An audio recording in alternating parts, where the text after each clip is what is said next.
Siguiendo con la cuarta y última ponencia de esta tarde, el siguiente ponente es don Eduardo Martín Pérez y nos presentará Extremadura y la intervención militar en Portugal de 1847. Notas para el estudio. Eduardo Martín es funcionario de la Administración General del Estado, residente en Ceuta y coleccionista de historia postal, filatelia, numismática, cartofilia y bibliografía.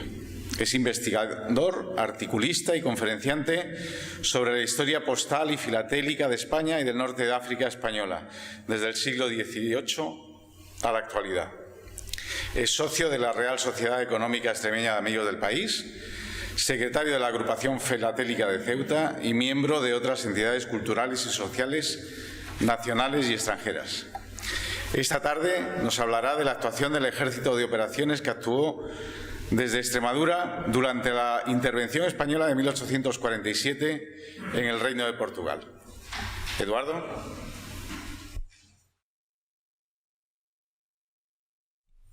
Bueno, buenas tardes a todos. En primer lugar, pues agradecerles a todos, por supuesto, que estén esta tarde conmigo aquí y, por supuesto, a la Asociación Histórico-Militar Alfonso IX, a su presidente y a Fernando y a Carlos y a todos ustedes también que estén aquí y permitirme la oportunidad pues, de contarles esta pequeña historia. Tengo que confesarles una cosa, es la primera vez, aunque he escrito muchos artículos y he presentado muchas ponencias, etcétera, es la primera vez que dedico mi atención a Extremadura, ¿no? Entonces, como aquí sé que hay bastantes historiadores extremeños o no extremeños, pero que están dedicados a nuestra región, yo les voy a pedir perdón por si acaso meto la pata en algún momento. Bien, como ha dicho el amigo Carlos, mi intervención trata sobre Extremadura y el ejército de operaciones que penetra en Portugal en 1847. Yo les pediría que estuvieran más atentos a la pantalla por el tema de las imágenes que a mí, ¿de acuerdo? Vamos a ver si soy capaz de... Bien, esto es un pequeño guión que he hecho.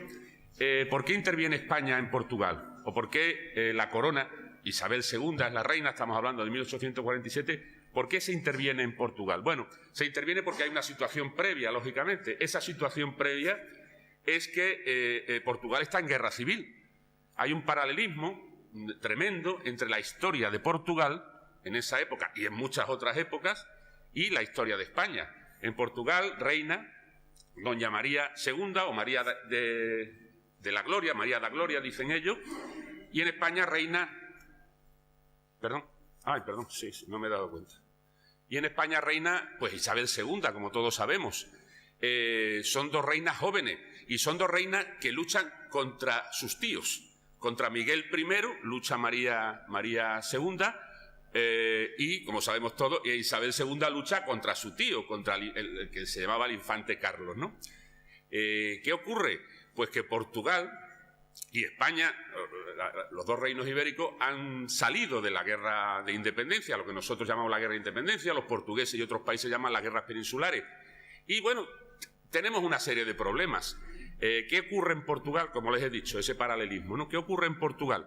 Pues en Portugal, don Miguel, tío de la reina, pues quiere recuperar el trono y ahí el país está dividido, igual que en España se divide el país entre liberales y carlistas, como todos ustedes saben, pues allí se divide entre lo que se llaman cartistas y sextembristas.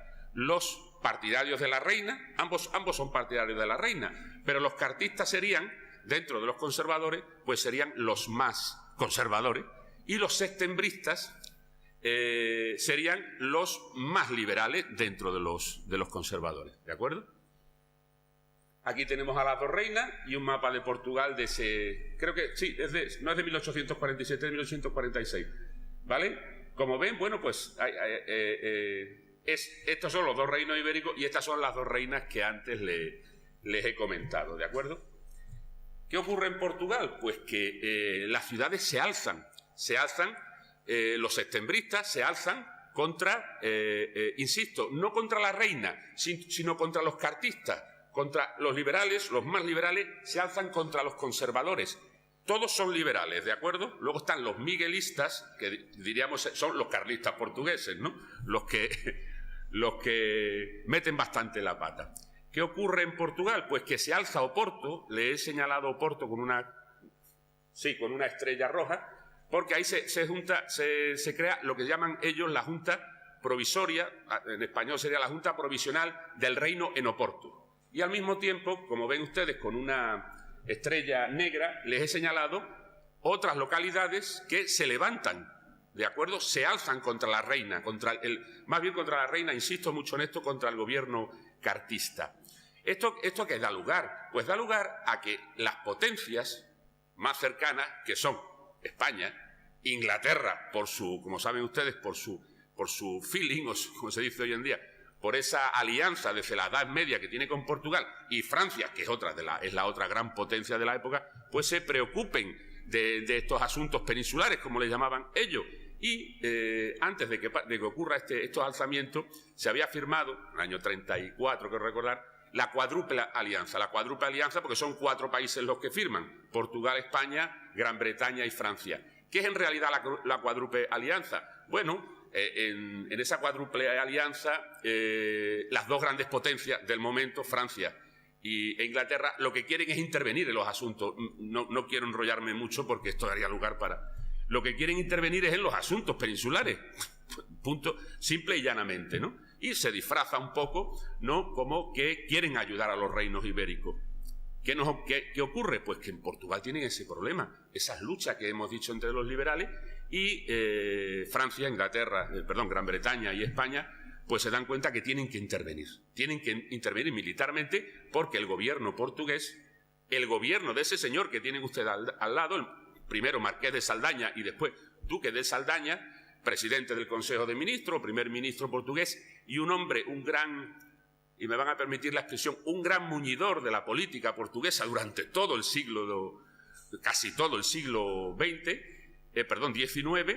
pues le piden ayuda al resto de socios de la cuádruple alianza. Es más, este señor le pide ayuda al gobierno liberal, también dentro de los liberales de aquella época, al gobierno liberal español. Quiere que tropas españolas les ayuden a intervenir en Portugal, porque todas estas ciudades que se han alzado en armas, pues han llevado a Portugal a una guerra, a una verdadera guerra civil. Esa guerra civil empieza con el golpe palaciego.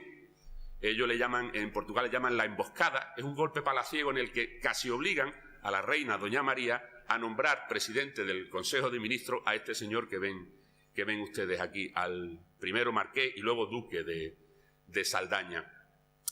Pero Saldaña se da cuenta que no puede controlar a su población. Fíjense solamente, aquí hay otras ciudades que se alzan en las islas, por supuesto, en Madeira y en las Islas Azores. Fíjense ustedes que se alzan en todas las grandes ciudades de la época en Portugal, ¿de acuerdo? Ahí está el germen de la intervención militar. Esa intervención militar se va a llevar a cabo de forma marítima a través de... Disculpe.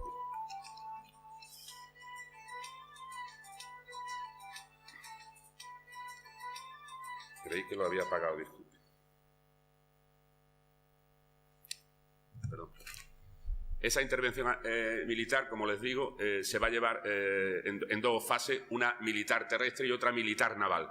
En la militar naval, quedaría también para otra charla, van a intervenir buques ingleses, buques británicos, cómo no, algún buque francés aislado y buques de la Armada Española, ¿de acuerdo? Y la intervención terrestre, ¿quién la lleva a cabo? Bueno, pues la lleva a cabo el país que tiene la gran frontera con Portugal. Y la lleva a cabo España, ¿de acuerdo? ¿Quién la lleva a cabo? Pues este señor que tienen ustedes aquí, don Manuel Gutiérrez de la Concha, que es nombrado general en jefe de lo que se llama el Cuerpo de Ejército de Operaciones. Al principio se llama de observación en Portugal. Es un término muy corriente en el siglo XIX.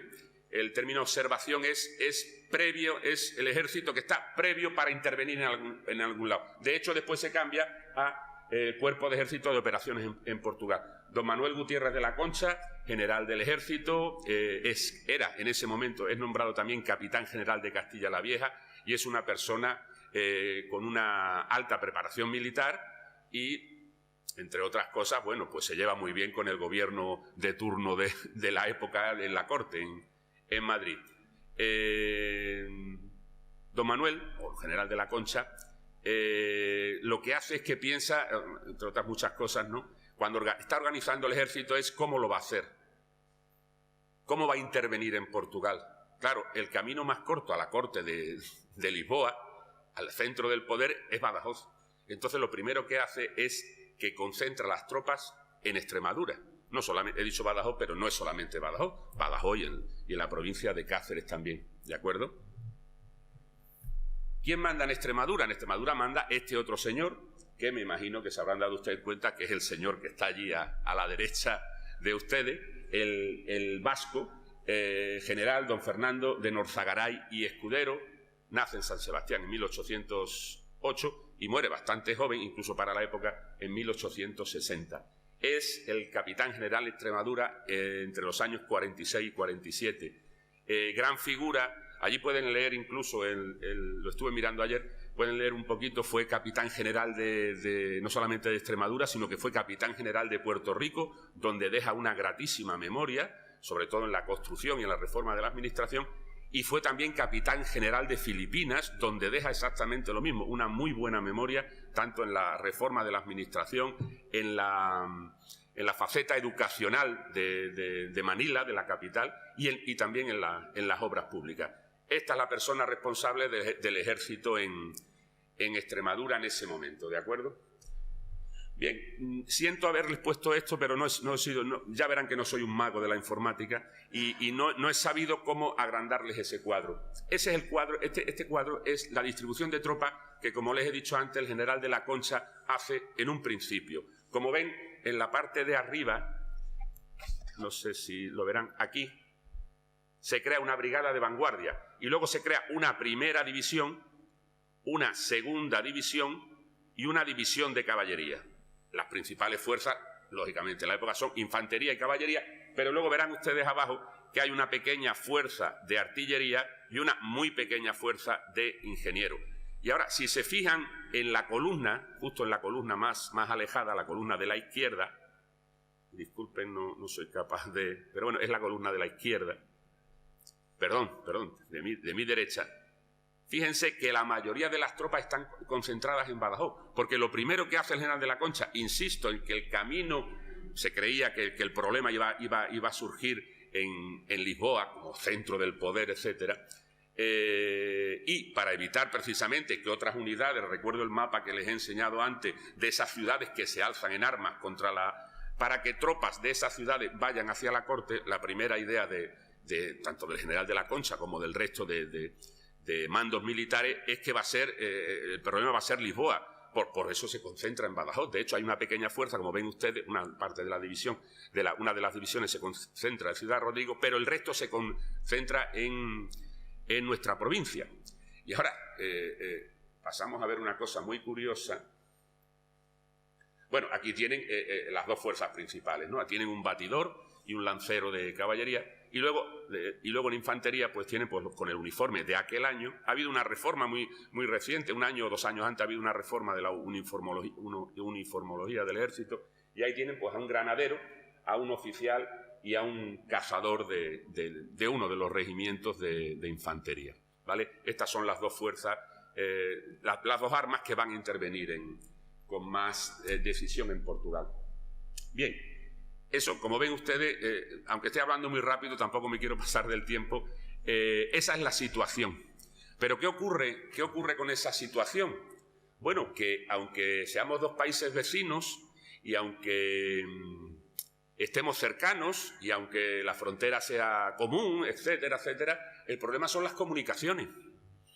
El problema es que, este es un mapa postal, el problema es que aquí se concentran las tropas. Pero es que nuestro amigo de la Concha va a cambiar. ¿Por qué? Porque se da cuenta, les recuerdo la estrella roja del mapa anterior, se da cuenta que el problema no es Lisboa, que el problema es Oporto. Tiene que mandar que toda esa tropa reunida en Badajoz y en la frontera cacereña suba y se concentre en la zona de Zamora y Salamanca. Pero es más, tiene que ordenar que un contingente, vamos a llamarle un contingente gallego, esté preparado en Galicia. Fíjense ustedes, es un cambio de planes. Yo he conseguido localizar hasta 4 cambios de planes, pero no puedo tampoco cansarles a ustedes. Bueno, ¿cuál es el problema? Pues el de las comunicaciones. Un frente galaico, un frente castellano y, por supuesto, un frente ya minoritario, pero un frente extremeño. En esa época, en España, no hay construida ni un... Bueno, sí hay construida, me he equivocado, hay construida una serie de líneas de ferrocarril, pero como saben ustedes, hasta el año siguiente, 1848, no va a haber la primera línea de ferrocarril, Barcelona-Mataró, y la segunda no es hasta el año 51. Aranjuez-Madrid o Madrid-Aranjuez. ¿Qué es lo que ocurre? Pues que en esa época las comunicaciones eran a uña de caballo, si me permiten la expresión. ¿Qué ocurre? Bueno, pues que el problema que tienen es que es un ejército que tiene tres divisiones o 3 focos. Claro, de la Concha tiene que unir, no tiene más remedio que unir el sector gallego con el sector, vamos a llamarle castellano-leonés, y el sector extremeño. Pero fíjense, tiene que estar en comunicación con la corte, pero es que al mismo tiempo tiene que estar en comunicación con los representantes diplomáticos, el ministro plenipotenciario español en Lisboa y el cónsul español en Oporto. Imagínense la red de correos que en ese momento eso es un problema, es que es un grave problema, que es el problema de las comunicaciones. Insisto que todo se hacía en la época a base, había un correo organizado, ya bastante moderno para la época, y todo se hacía pues por tracción animal. Eso que tienen ustedes ahí, y ahora les digo el porqué del mapa, son las 6 principales carreras de correos, de postas que se llamaban, de entonces, que si se dan, bueno, ya se habrán dado cuenta ustedes que corresponden exactamente con las 6 carreteras nacionales actuales, no hay nada nuevo bajo el sol. Y, por supuesto, tienen aquí la de Madrid a Badajoz, que entonces también era Madrid-Badajoz-Lisboa, como nuestras modernas carreteras, y que a través de Talavera de la Reina, Trujillo, llegaba la correspondencia, tanto la oficial como la particular, llegaba hasta Badajoz. ¿Qué es lo que ocurre? Se habrán dado cuenta que entre la zona gallega, castellana y extremeña no hay una línea postal. De hecho, no había una línea postal. Pues tienen un problema, tienen el problema importantísimo en esa época de las comunicaciones. ¿Qué es lo que ocurre? Pues de la Concha se le ocurre, bien, voy a unir mis tropas, que recuerdo que han tenido que subir hasta Castilla, en este caso, primero en Zamora y después en... Perdón.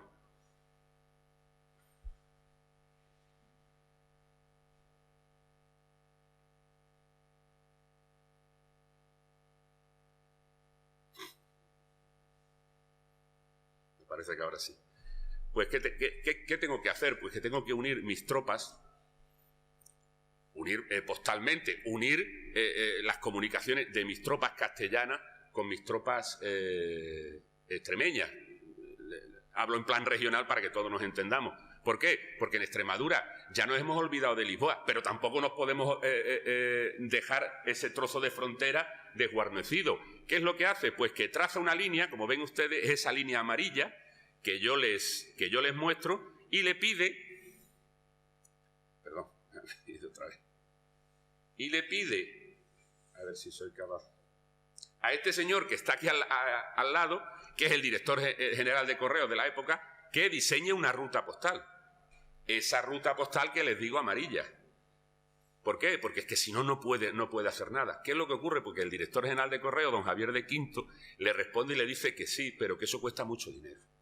Eso costaría, según palabras del director general de Correos, unos 450.000 reales de la época, y se necesitaban para los relevos de los caballos, etcétera, pues 100 y pico de caballería. Que nadie iba a alquilar 100 y pico de caballería para una contienda o una intervención, que eso se me ha olvidado decirle y ruego que me disculpen, que por el tratado mismo de la Cuádruple Alianza solo iba a durar 2 meses. Esto es muy importante. Esto es muy importante. Solo iba a durar 2 meses, e incluso si el objetivo se conseguía, o sea, derrocar a los septembristas, tendrían que salir las tropas inmediatamente, y esto va a ocurrir. ¿Qué es lo que le dice el director general de Correo? De la Concha, si quiere usted unir Extremadura con Castilla, hágalo por la ruta, es la ruta azul, que es la ruta de la Plata, la ruta lógica de eso, no por esta, y yo me imagino que muchos de ustedes, si no la mayoría, conocerán esa ruta amarilla, y es todavía hoy un galimatías de pequeñas carreteras, muy bonito, por cierto, muy turístico. Claro, lo que quiere Correo es que el correo vaya por la Ruta de la Plata. Si se dan ustedes cuenta, pues Zamora, Salamanca, Plasencia. Bueno, llegamos a Mérida, Badajoz. ¿Qué es lo que ocurre? Pues, ¿qué pasa? Que va a durar 2 meses y está la cosa bastante mala de peculio, como siempre. Y al final, ¿qué es lo que ocurre? Pues que le dan libertad a Norzagaray, para que Norzagaray, desde Badajoz, como capitán general de Extremadura, contacte con la corte directamente. Y hay 2 focos de poder, y el general de la Concha, desde su cuartel general en Salamanca, pues conecte con la corte directamente. ¿Vale? Yo, en mis investigaciones en diferentes archivos, no he encontrado, aunque sí debe haberla, no he encontrado nunca que de la Concha escriba directamente a Norzagaray o Norzagaray escriba directamente a la Concha. ¿Por qué? Por el problema de las comunicaciones. Por eso digo, es muy importante. Yo sé que, como aquí hay varios militares, la importancia de las comunicaciones hoy en día, igual que la importancia de la logística, la alimentación, etcétera. Bueno, pues en aquel tiempo pues era todavía, creo yo, era muchísimo más importante. Y el director general de Correo, le he puesto 2 imágenes muy bonitas y muy de época, que son: el director general de Correo le dice al general de la Concha: mire usted, mi general, mande usted a la Guardia Civil a caballo, porque al fin y al cabo lo que van a mandar ustedes entre Norzagaray y usted van a ser los partes militares, que lo haga la Guardia Civil a caballo, o que lo hagan, lo que era corriente en aquella época, o que lo hagan jinetes del arma de caballería. En este caso, bueno, este es de los lanceros del rey. Les he puesto todo este ejemplo por la importancia que tienen en ese momento las comunicaciones, ¿vale? Bueno, pasamos a otra cosa. Esta es una vista de Badajoz que se publica en Francia, en lo que ven ustedes arriba, en una publicación o son unas imágenes de France Militaire, y es está publicada en 1835. Yo creo que es desde el camino de Alburquerque, y si alguno de ustedes, que seguro que sabe más que yo, pero vamos, por la posición del puente y de la ciudad, creo que es el camino de Alburquerque. Pone 1835, pero desde mi punto de vista es anterior a esa fecha. Esta es la imagen de nuestra ciudad que he encontrado más cercana, seguro que las hay, más cercana pues a este año de 1847 que le estoy hablando. Y esa es nuestra ciudad. Es una ciudad que, como ven ustedes, no se sale de sus murallas. No se sale de sus murallas porque no puede salirse de sus murallas. Es una ciudad fronteriza. Es una ciudad que está, bueno, creo que todavía, y si alguno de ustedes lo conoce, porque yo lo conozco, todavía existe esos problemas de construcción o de hacer ciertas obras en ciertas zonas fronterizas. Por ejemplo, en el caso de Ceuta y Melilla, y eso le hablo con pleno conocimiento de causa, es así. No se puede construir en determinada zona en Ceuta y en Melilla. Bueno, pues en esa época, por eso esa ciudad sigue estando en las murallas. Ven ustedes que no hay ninguna construcción fuera de la muralla, pero que esto va a pasar también en el resto de plazas fuertes españolas, ¿no? Y bueno, les he señalado una cosa que es sabida. Este es el plano de Francisco Isnardo de 1844. Bueno, pues lo ven ustedes aquí. Aquí está el camino a Elvas, ¿vale? Que lo he señalado con el número 1. El camino a Campomayor, con el número 2, y el camino de Alburquerque. ¿Por qué les señalo los 3? Bueno, pues que por ahí se va el ejército, por ahí entrará luego el ejército en Portugal. Por Elba, también por Campomayor, y habrá unidades que sigan hacia Alburquerque y entren por la zona de Valencia de Alcántara a Marbao, ¿no? ¿De acuerdo? Bueno, esto es una repetición en realidad. Ven ahí, pues lo que les he dicho, un plano de Valencia de Alcántara, de septiembre de 1847, y un plano de julio de ese mismo año de Olivenza. Como ven ustedes, no hay ninguna construcción fuera de los baluartes o de la ciudad, o si me permiten, de las ciudades amuralladas, ¿no? ¿Por qué? Porque no se puede, son ciudades militares, son plazas fuertes, y bueno, le rigen pues las leyes de esa época que prohíben cualquier construcción que impida la defensa, como saben ustedes, o que no solamente que impidan la defensa frente al enemigo, o que favorezcan al enemigo ante un posible ataque a la ciudad. ¿De acuerdo? Y aquí, ya ahora comprobarán ustedes, porque sigo siendo un negado para la informática, les he señalado 2 cosas. Primero son esas marcas amarillas que ven, son los 3 acantonamientos que tienen las tropas en Extremadura, que es Jerez de los Caballeros. Norzagaray, el capitán general de Extremadura, se da cuenta que Jerez de los Caballeros no tiene proyección militar ninguna. Primero, porque los que conocen la zona no es precisamente una zona llana o una zona donde haya buenas comunicaciones, y menos en esa época, ¿no? Y entonces, ¿qué le dice Norzagaray al ministro de la Guerra, que era el general Mazarredo, por don Manuel de Mazarredo? Pues le dice, mire usted, ministro, en Jerez de los Caballeros las tropas no hacen nada. Fíjense que le digo que se lo dice al ministro, no al jefe de todo el cuerpo, que es de la Concha, que está en el norte, porque es que no merece la pena que se lo diga, porque tardaría mucho la comunicación. Y dice, mire usted, yo voy a mover mis tropas, porque el primer acantonamiento de Jerez, lo voy a mover a Olivenza, que es la segunda línea que tienen. Pero luego Norzagaray se da cuenta de una cosa, que el día que tenga que entrar el grueso de su ejército, él sabe que tiene que entrar el grueso de su ejército. No les quiero comentar ni cansar tampoco por el tema de todo esto gira alrededor de unos problemas diplomáticos que hay entre España y Portugal. Venga, queremos que entre ya, no podemos entrar todavía. Hay una problemática inmensa que daría para hablar mucho rato, ¿no? Y Norzagaray sabe que al final, cuando le den la orden de entrar, Norzagaray está en contacto tanto con el gobernador militar de Elvas como con el jefe de la 7ª División Militar Portuguesa de la zona. Están en contacto, se intercambian información, etcétera, etcétera, ¿no? Y, de hecho, pues lógicamente, Norzagaray tiene razón, y esa flecha marrón pues es el camino de Elvas, que todos conocemos, y las tropas entran por ahí. Muy curioso, la verdad es que las tropas entran el 22 de junio, pero primero entran por la línea azul, esa línea azul que yo les marco aquí, o esa flecha, que es un destacamento de un batallón de cazadores al mando de su teniente coronel, y entran desde Valencia de Alcántara. Por eso les decía que también había tropas en la provincia de Cáceres. Se despliegan tropas de la Capitanía General de Extremadura, Alburquerque, Valencia de Alcántara, hasta, bueno, Cedillo, Herrera de Alcántara, hasta la población de Alcántara, ¿no? Bien, y entran por ahí, bien. Entran a Marbao, ocupan Marbao, los portugueses lo reciben casi como libertadores, porque Portugal está muy cansado de la guerra civil. Y al día siguiente esa es la flecha marrón, entra Norzagaray al frente de las tropas en Portugal, en este caso en Elva, donde es recibido por el gobernador militar y por la población bastante entusiasmada, porque ven, todo hay que decirlo, a los españoles, al ejército español como liberadores. Hay un problema que es la guerra civil, muy cruenta, llevaba muy pocos meses, llevaría unos 8 o 9 meses, pero que ya había dejado su huella en Portugal.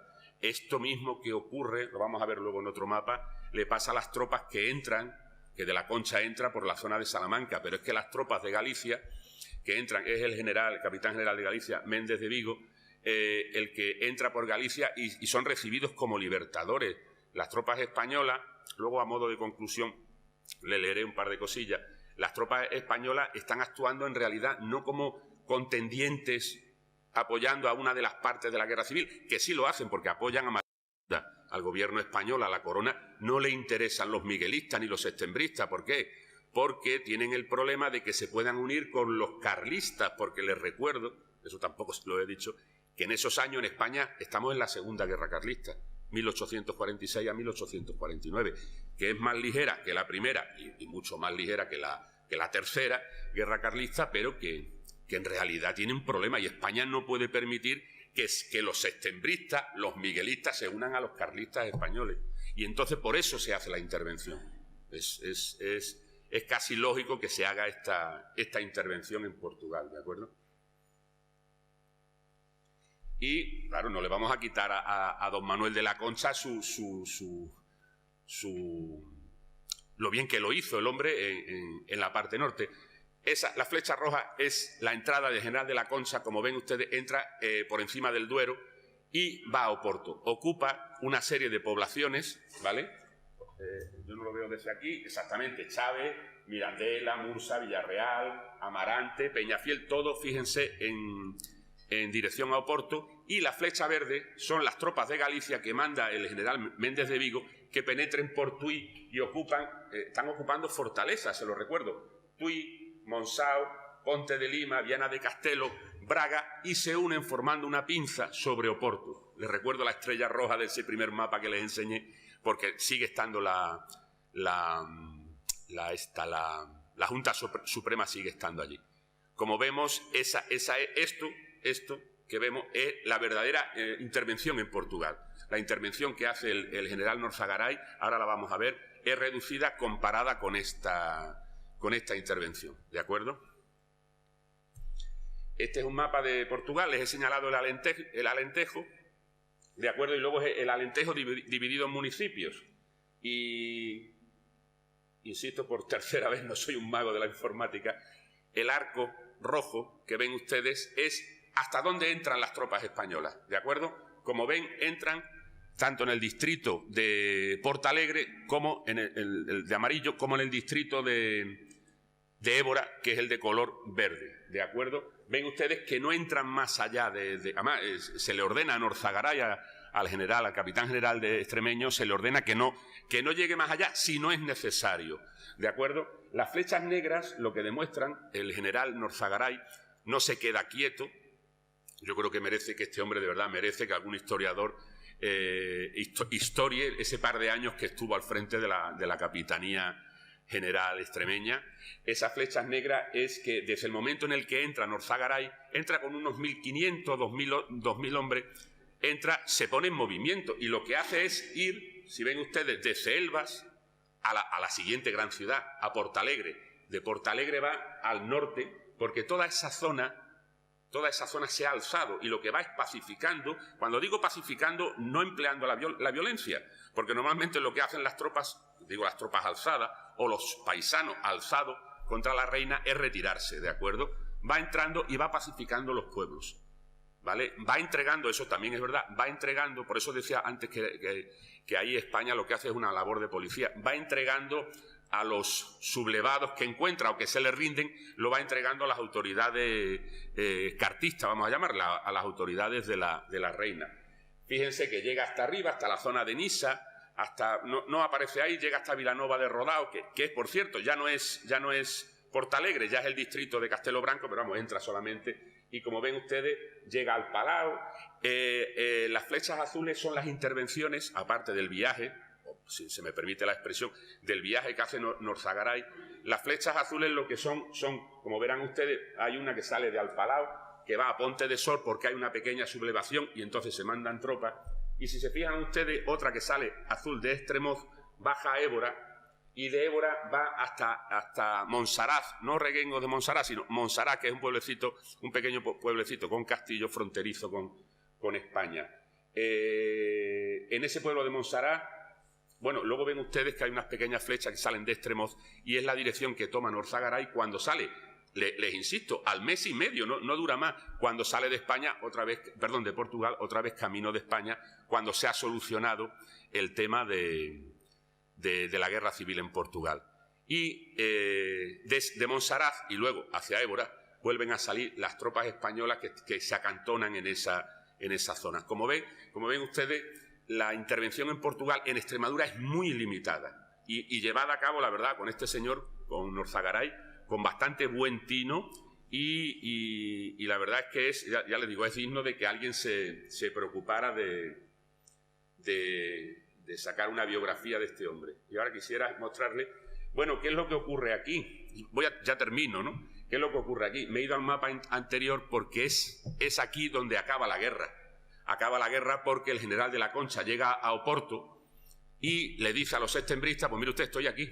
Claro, los septembristas tienen a la flota británica, por cierto, en la fuera de la rada de Oporto, y los septembristas pues, lo tienen claro, y para entregarnos a los ingleses, es así, está recogido por los historiadores, para entregarnos a los ingleses, nos entregamos a los españoles, por supuesto, nos van a tratar mucho mejor, ¿vale? Y es muy curioso, y lo que hace este señor, el general de la Concha, es que llega a un acuerdo con los septembristas y en un lugar que está a las afueras de Oporto, que creo ya, me comentó un compañero que conoce la zona, que ya lo ha cogido la urbanización del moderno Oporto, en un lugar que se llama Gramido, en la Casa Blanca de Gramido, pues firma un convenio con los septembristas y los septembristas se entregan y el día 30 de julio de 1847 las tropas del general de la Concha entran en Oporto, insisto, casi como libertadores, porque son muy bien recibidos por la población. Ante eso, estas, digamos, luchas diplomáticas que le he dicho que no he querido entrar, porque me he querido centrar en la intervención militar, esas luchas diplomáticas dejan de existir porque ha logrado la paz en en Portugal con la rendición de ese gran problema que era en este caso la Junta Suprema alzada en Oporto. Todo esto que les he contado hasta ahora, todo esto dura, no la guerra civil ni todo el problema diplomático, pero todo esto dura, para que se hagan ustedes una idea, de junio a agosto de 1847. Es así, son 2 meses. Y España cumple muy bien, porque les recuerdo, se firma un protocolo en el que la cuádruple alianza pues dice, sí, las tropas españolas pueden entrar, pero que estén 2 meses, no pueden estar más. Y España lo hace muy bien, y efectivamente, a pesar de que incluso Saldaña, ese personaje que hemos visto, presidente del Consejo de Ministros portugués, le pide, y Norzagaray, nuestro general, si me permiten la expresión, le dice al ministro de la Guerra, Manuel de Mazarredo, nos tenemos que quedar porque estos se siguen pegando, estos portugueses se siguen pegando, a pesar de que yo he pacificado y el general de la Concha ha pacificado todo el norte de Portugal, esto sigue siendo un problema. Pero bueno, en ese momento ya parece que las cosas se van relajando y aunque tarda unos meses, pues la verdad es que con esta pequeña intervención se soluciona y termina definitivamente esa guerra civil portuguesa que, ya le digo, fue bastante cruenta y que duró alrededor de 10 o 11 meses, gracias a la intervención. Y mis últimas palabras les voy a poner lo que dicen 2 de los historiadores que más me han influido a la hora de hacer estas líneas, ¿no? El primero es sobre la actuación, y ahora esto no se los he contado porque lo he dejado para el final. ¿Cómo creen ustedes que se llamaban las tropas de nuestro general? Las tropas del general Norzagaray, citas en Extremadura. Pues se les nombra como tal. Brigada de Extremadura, se lo digo por la reminiscencia, por supuesto, y la casualidad, Brigada de Extremadura del Cuerpo de Ejército de Ocupación en Portugal. ¿Vale? Es un pequeño homenaje pues, a nuestra tierra y a los soldados de nuestra tierra, ¿no?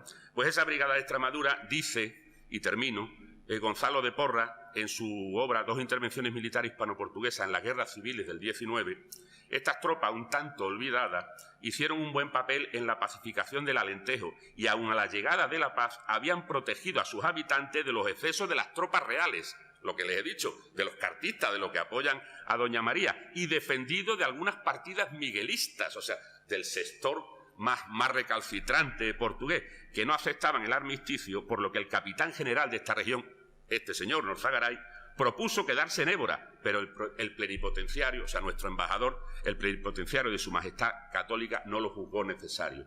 Como ven, pues el militar, como tal, aconsejó a su ministro, vamos a quedarnos un poco más, ¿no? Esa es la parte militar. De la parte civil, vamos a llamarle así, en la que no he querido entrar mucho, don Cristóbal Robles Jaén tiene una magnífica tesis doctoral que se titula España y la guerra civil en Portugal. Dice, en cuanto al balance general de la intervención española en la guerra civil portuguesa, en definitiva, y aun cuando limitado en sus objetivos y resultados, les recuerdo, 2 meses, y lo que se pretende es una labor policial de pacificación en Portugal, aunque limitado en sus objetivos y resultados por presiones del Reino Unido, como no, evidencian la voluntad de España de realizar una política internacional propia y, en definitiva, representa la primera proyección del régimen isabelino como ente activo en política internacional. Pues esto es todo. Yo les agradezco, muchas gracias a todos por haberme permitido pues traerles esta pequeña historia de Extremadura. Muchas gracias.